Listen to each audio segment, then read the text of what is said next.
ஏன் உங்களுக்கெல்லாம் லக்கி பாஸ்கர் சொன்னால் தான் நீங்களாம் ஒத்துப்பீங்கள்ல?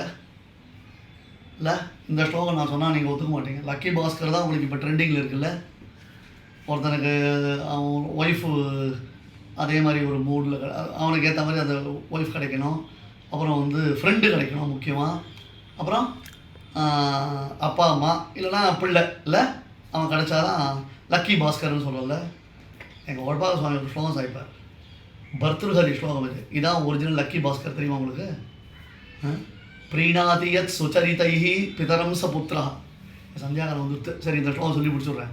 ப்ரீணாதி யத் சுச்சரிதைஹி பிதரம் ச புத்ரா தன்மித்ரம் ஆபதி சுகேச்ச சமக்ரியம் யத். ஸ்ரீநாதி யத் சுச்சரே பிதரம் ச புத்ரா யத் பர்த்துரேவ ஹிதமிச்சதி தற்கலத்ரம் தன்மித்ரம் ஆபதி சுகேச்ச சமக்ரியம் யத் ஏதத்ரயம் ஜகதி புண்ணியகிருத்தோ லபந்தே. ஒருத்தனுக்கு ஒரு நல்ல நடத்தையினாலே அவன் தந்தை பெற்றோருடைய மனதை மகிழ்விக்கக்கூடிய ஒரு பிள்ளை. சுச்சரிதைஹி பிதரம் சபுத்ரா களத்திரம் எத் பர்த்துரேவ ஹிதமிச்சது களத்திரம். எப்பொழுதுமே தன்னுடைய கணவனுக்கு ஹிதத்தையே விரும்பக்கூடியதான மனைவி, தன் கணவனுக்கு ஹிதத்தை விரும்பக்கூடிய மனைவி. அப்புறம் சுகம் துக்கம் ரெண்டுத்துலேயும் அது என்ன, நீங்கள் கூட ராம்கி அவர் பேர், அவரை வில்லனை தான் நினச்சிங்கல்ல.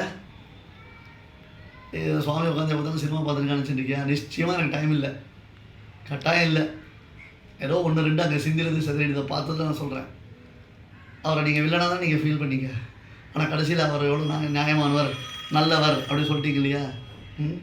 தன்மித்ரம் ஆபதி சுகேச்ச சமக்ரியம் யத் ஏதத்ரயம் ஜெகதி புண்ணிய கிருத்தோ லபந்தே. உண்மையிலேயே பாக்யசாலிகள் தான் இதை அடைவார்கள் அப்படின்னு சொன்னால் இதான் லக்கி பாஸ்கர்.